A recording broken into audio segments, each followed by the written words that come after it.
It's been an unbearable battle at times. We wanted to make sure that Adam didn't die in vain.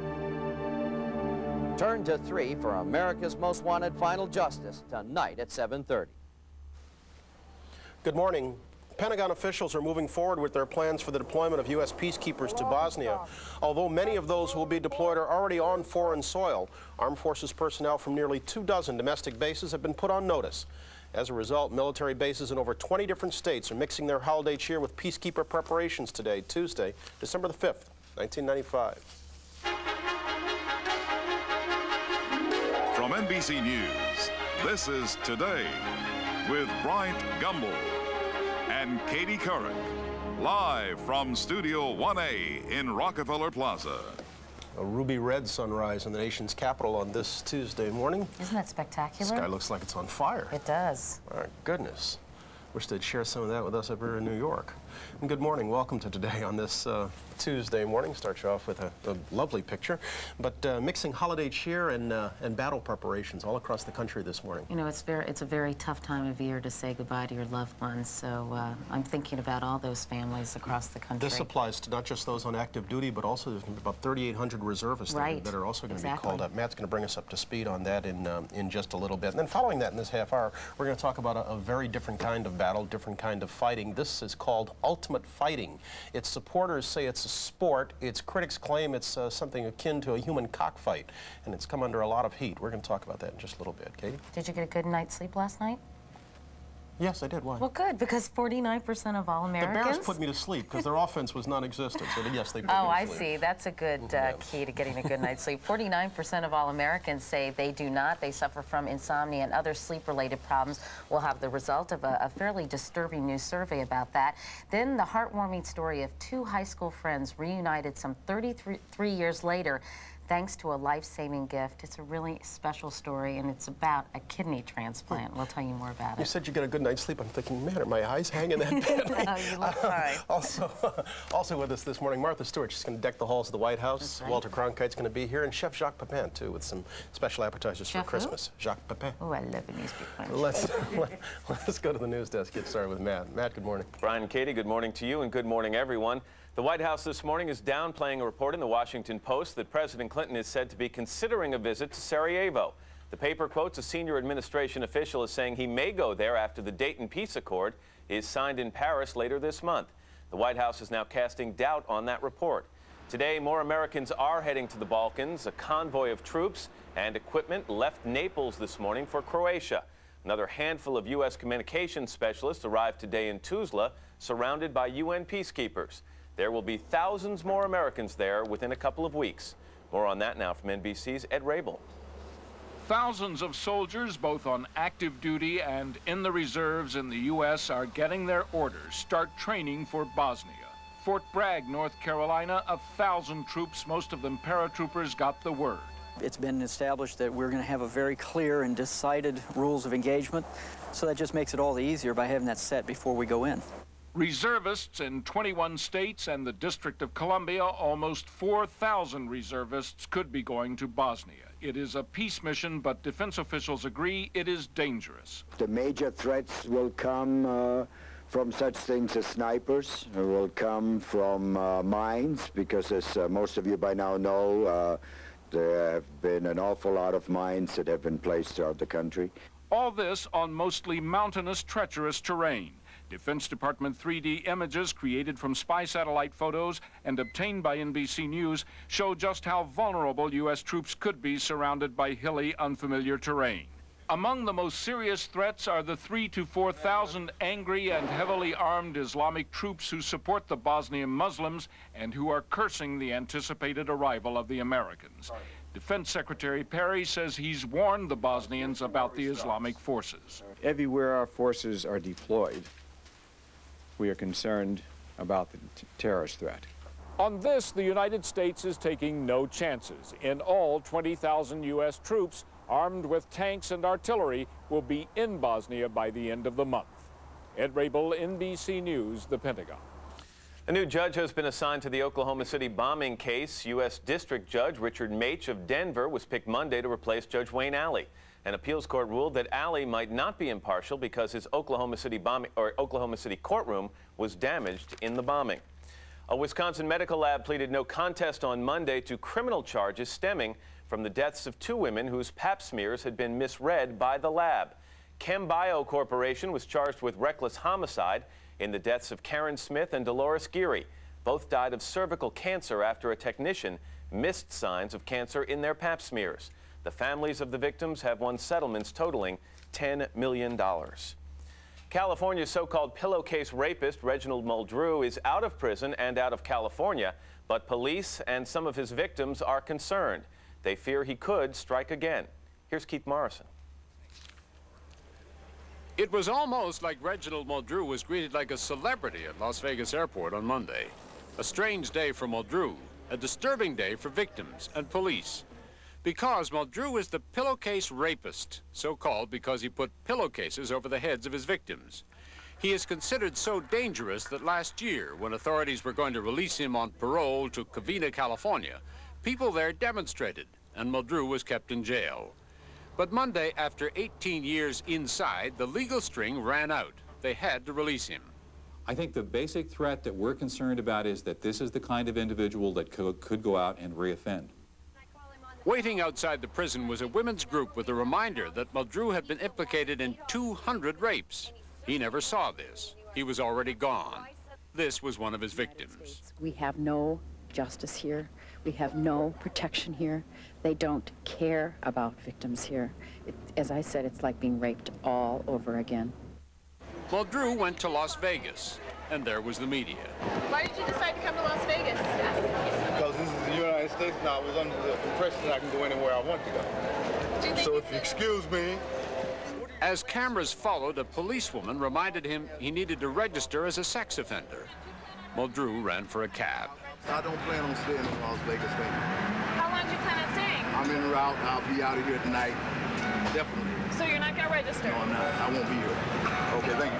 Thank you very much. Appreciate it. And the pillowcase rapist was gone. Keith Morrison, NBC News, Los Angeles.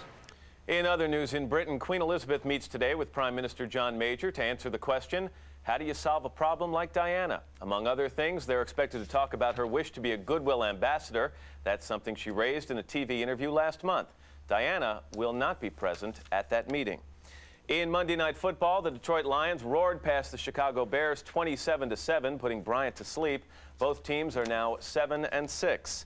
And in what has almost become a contact sport, the Taiwan Parliament was back in session after weekend elections. Today's scuffle broke out during a bill to refurbish the homes of veterans.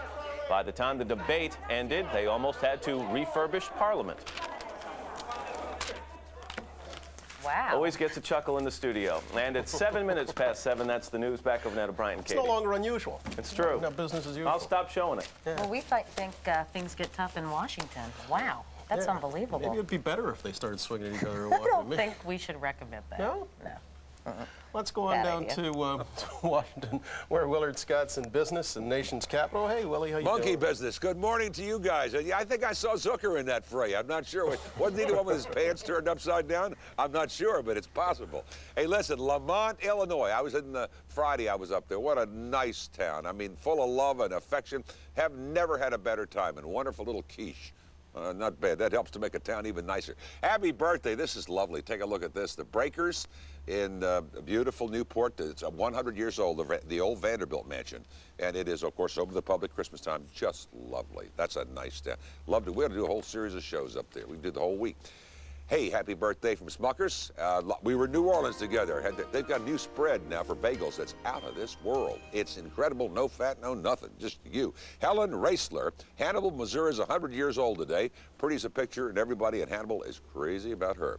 Ooh, ooh, ooh, ooh. It is cold. Minot, North Dakota, wind chill 50 below this morning. Minneapolis, 25 below. Those are wind chills. That's really the biggest action in the country right now.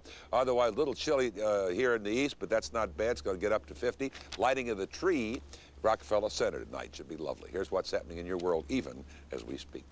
Where you are, the big, long, dry spell continues, despite the fact there's a lot of moisture in these systems that are moving onshore, but they're staying to the north. Maybe some rain for the folks up around Reno, up towards Winnemucca, down here. Just a few clouds, and actually they're not going to be arriving until later on this afternoon. Our high temperature remaining above normal. Normal high for this time of year is 60. We'll shoot for 65, maybe a few breezes to 10 this afternoon. Thank you for keeping it here on News 3, where news comes first. Well, that's it. That's all from Washington. Here's Bryant. All right, Willard, thanks. On Close-Up this morning, ultimate fighting. Promoters are calling it a sport, but critics claim it amounts to nothing more than a human cockfight. Essentially, ultimate fighting involves two combatants in an octagonal cage or pen, restricted by virtually no rules. They fight until one man is unconscious, disabled, or signals for surrender. As you might expect, many communities have been outraged by the violence of such events, and many have resisted playing host to the bloody spectacles. Denver's Mayor Wellington Webb recently canceled an ultimate fighting show scheduled for his city. This morning he's at our affiliate in Denver, KUSA TV. Mayor Webb, good morning.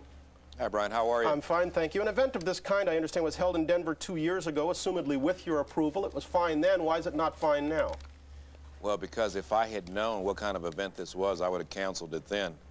I mean, pit bull fighting, this ultimate fighting with two people trying to brutalize themselves to the point of having someone unconscious is not the kind of activity we want to have in our city. This is not the Olympics. With all due respect, Mayor, you're an elected official. What qualifies you to act as censor for the entire community and limit their freedoms of choice? Well, I don't see it as limiting anyone's freedom of choice. I mean, I haven't had people knocking down my office to say that this is the kind of event they want to have here in Denver. And unfortunately, this event was held in Denver once before. This is not the kind of image that we want to have for our city. This is not the kind of activity we want to have for our city. And it is a value judgment that we've made, and legislatively, our city council is now preparing legislation to prohibit this kind of activity from taking place in our city. I think that as we talk to kids about having safe cities and how to resolve conflict, to then promote this kind of activity at the same time, I think sends a dual message and a message that's not consistent with what we're telling our children. Let me bring in Bob Meyerowitz. He is the creator of Ultimate Fighting. Mr. Meyerowitz, good morning. Good morning. Can you understand why so many people are upset with your promotion? Basically, opposed to it? Yeah, basically it's because they don't understand what martial arts are all about, and they don't understand what they're watching. And then when clips are shown, what they will show is what appears to be the most violent. The fact is, and I appreciate the mayor's concern, but the facts are really just different from what the rhetoric is. The facts are that in 2 years of doing this, and I would correct the mayor, we've done it twice in Denver. In 2 years of doing it and over 100 bouts, there's not been one serious injury, not one. And in every single instance, you will see the two combatants at the end of the fight get up and hug each other, shake hands. So it is a misconception about martial arts. What of his contention, the mayor's contention, this sends the wrong kind of message, that this event essentially glorifies violence? I'll tell you what, if the mayor would, we would at our expense, if he would send 10 troubled young men to us and let them go into a dojo and let them study martial arts for 2 years, they will come out much better men. Brian, you have never heard of a drive-by kicking. That's not the problem in America, and that sort of violence isn't really what we're talking about. Mayor Webb, what about that? I mean, is this simply a problem of lack of understanding? Brian, I think anyone that saw the clips that you just showed on TV, it's clear that I don't think anyone would want this in their city. I think in America we allow a lot of dumb things to happen. They're people's personal choices. I just don't want to see this kind of dumb activity taking place in our city. Mr. Mayor, let me ask you something, though. The last Ultimate Fighting pay-per-view event, I understand, drew 300,000 subscribers who paid $20 each to see this. Doesn't that suggest there's a very real audience? I think there is a real audience to see anything that anyone wants to put on television on any given point. I think if you put rooster fighting, pit bull fighting, or lions in the ring fighting human beings, there'll be some people who watch that. But I think also the responsibility of elected officials is to make a value judgment as elected representatives of the people that elect them as to what kind of activity they want to have in their city. This is not one of the activities we want to have in Denver. The reality here, and unfortunately, Mayor, you could take clips out of last night's football game and just show some very vicious hits and then have an opinion about football. You don't watch a 3-hour show, you just look at those clips. if you would watch a 3-hour show, you would see the great moves, if I may, the great moves that these athletes make. These are all athletes. We have Olympic gold medal winners here. We have men who have dedicated their entire life to these sports. I think to compare this with hockey or football or basketball is frankly kind of silly. I think if you look at the clip that's showing now, to compare that with a football game, I think doesn't make any sense at all. It is the same clip that has been shown 3 times.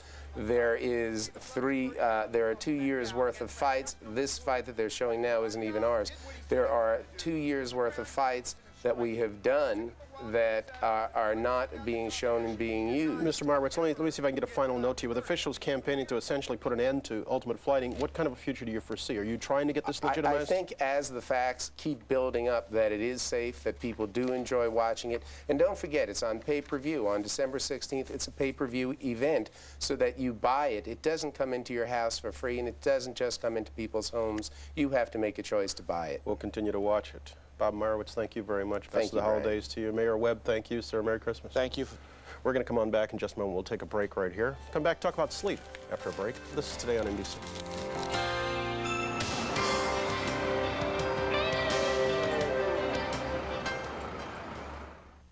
On November 20th, our congressman voted with Newt Gingrich and against working families.